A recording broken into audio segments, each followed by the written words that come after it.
Water heater మనకి ఇక్కడ ఇవన్నీ మనకు తుప్పట్టిపోయి హీట్ అనేది అవ్వట్లేదు అనమాట. దీన్ని మనం డిస్మాంట్లింగ్ చేసామన్నమాట. మామూలుగా పెట్టి చూసాం, అవ్వలేదు. దీనికి ఇక్కడ మనం ఈ ప్లగ్ ఒకటి తీసుకుని ఈ ప్లగ్ మార్చాం. ఈ ప్లగ్ మార్చినప్పటికి కూడా ఒక్కోసారి వాటర్ హీటర్ పెట్టి మర్చిపోయినప్పుడు ఇదిగోండి ఇక్కడ చూసారనేది సైడ్ కాలిపోతూ ఉందన్నమాట నిదానంగా. ప్రస్తుతానికి పనికి వచ్చింది. ఇది ప్లగ్ కూడా మార్చుకోవాల్సి వచ్చింది. ఇది వైరింగ్ కలెక్షన్ అన్నమాట. లోపలిది బ్లాకు, రెడ్, గ్రీన్ 3 కలర్స్ వస్తాయి. గ్రీన్ కలర్ది ఎర్త్, రెడ్ కలర్ది ఫేసు, బ్లాక్ కలర్ది న్యూట్రల్. ఇది దీనిపైన క్యాప్ అన్నమాట. ఇది ప్లగ్ పైన క్యాప్. ఈ రెండు దీని స్క్రూలు. అసలు వాటర్ హీటర్ కలెక్షన్ అనేది మనం ఏ రకంగా ఇవ్వచ్చో చూద్దాం. ఇప్పుడు దీనికి ఎర్త్ది పూర్తిగా పోయిందనమాట. ఎర్త్ది చిప్ ఒకటి వస్తే అది పోయింది. ఇది హీటర్ కదా, ఈ హీటర్ రాడ్. ఈ హీటర్ రాడ్ లోపల స్ప్రింగ్ ఉంటుంది. ఈ స్ప్రింగ్ కనుక కాలిపోతే హీటర్ అనేది మనకి ఎందుకు పనికిరాదు అనమాట. ఈ స్ప్రింగ్ అనేది ఎందుకు కాలిపోద్ది అంటే దీనికి ఉన్న ఇది చూసారండి ఎట్లా పెట్టింది. ఇది ఇలా వచ్చినప్పుడు లోపల స్ప్రింగ్ కాలిపోయిద్ది. ఇది లోపల స్ప్రింగ్ కాలిపోతే ఈ హీటర్ అనేది దేనికి పనికిరాదు అనమాట. ఈ రాడ్ పనికిరాకపోతే టోటల్గా హీటర్ అనేది పోయిద్ది.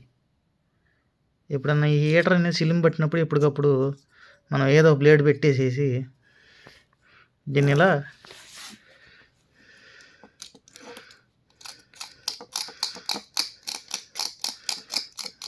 గీకాలన్నమాట.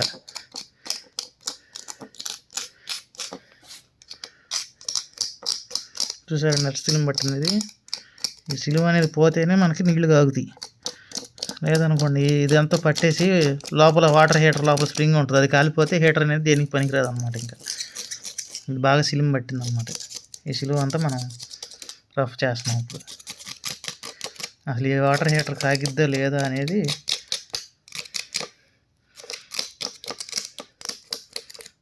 ఎంత వస్తుంది చూడండి. ఒకసారి తీసే ముందుకు వస్తూనే ఉందన్నమాట.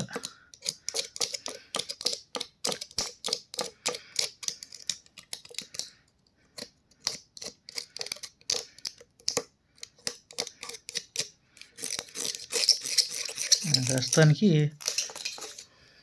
ఇదంతా పట్టుకుపోయింది.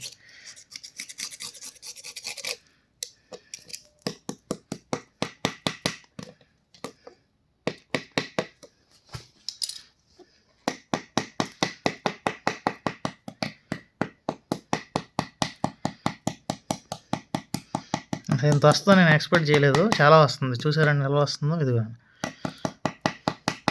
కొట్టే కొద్ది రాలుతా ఉంది. ఇలా ఉన్నప్పుడు మనకు వాటర్ అనేది నీళ్లు కాకపోగా దీని లోపల స్ప్రింగ్ ఉంటుంది. ఇప్పుడు ఇదిగోండి ఈ టెర్మినల్ కాడి నుంచి ఇదంతా స్ప్రెడ్ అయ్యి స్ప్రింగు మీకు సింపుల్గా చెప్పాలంటే ఈ స్ప్రింగ్ ఎలా ఉంటుందంటే ఇప్పుడు రైస్ కుక్కర్లో స్ప్రింగ్ ఉంటుంది కదా కింద ప్లేట్కి, సేమ్ అలాంటి స్ప్రింగే దీని లోపల వస్తుంది. దీని లోపల వచ్చినప్పుడు ఏదైనా short voltage up and down అయినప్పుడు, వాటర్ హీటర్ పెట్టినప్పుడు, లేదంటే నేను ఎక్కువసేపు పెట్టి వాటర్ హీటర్ మర్చిపోయినప్పుడు ఈ రాడ్డు కూడా ఒక్కోసారి పగిలిపోయింది. ఈ రాడ్డుకు ఇక్కడి నుంచి వరకు పగిలిపోయి స్ప్రింగ్ బయటకు వచ్చే అవకాశాలు కూడా ఉంటాయి. ఎలాగైనా డస్ట్ బట్టి వదిలేస్తే ఎక్కువసేపు వాటర్ హీటర్ని అట్టకి నీళ్ళలో అర్ధగంట, గంటన్నర కొంతమంది మర్చిపోతారు. ఇంకా పెట్టేసి ఆ మర్చిపోయినప్పుడు కూడా ఈ రాడ్ పోయిద్ది అనమాట. ఈ రాడ్ లోపల స్ప్రింగ్ కాలిపోయింది. ఈ స్ప్రింగ్ కాలిపోయింది అంటే దీని లోపల ఇదిగోండి ఈ చివరి నుంచి స్ప్రింగ్ ఇలా స్ప్రెడ్ అయ్యి దీని నుంచి దీనికి వచ్చింది అనమాట. ఇది దీని లోపల స్ప్రింగ్ పోతే కనుక ఇది ఎందుకు పనికిరాదు. ఇంకా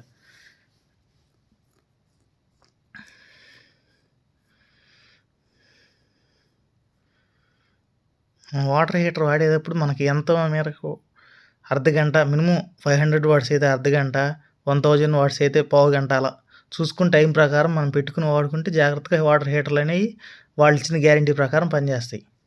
లేకపోతే ఇది లోపల స్ప్రింగ్ పనిపోతే గ్యారంటీ కూడా వర్తించదు అనమాట. ఇంక ఇది సిలిం పట్టిపోయి లేకపోతే ఎక్కువసేపు వాటర్లో పడేసి అట్లా వదిలేస్తే దీని గ్యారంటీ కూడా వర్తించదు అనమాట.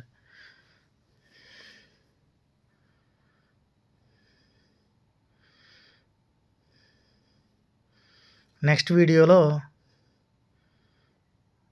దీన్ని ఫిట్టింగ్ సెక్షన్ చేసి అసలు మనం వాటర్ ఇది చేస్తున్నాం కదా, ఇది పని చేస్తుందా లేదని నెక్స్ట్ వీడియోలో చూద్దాం.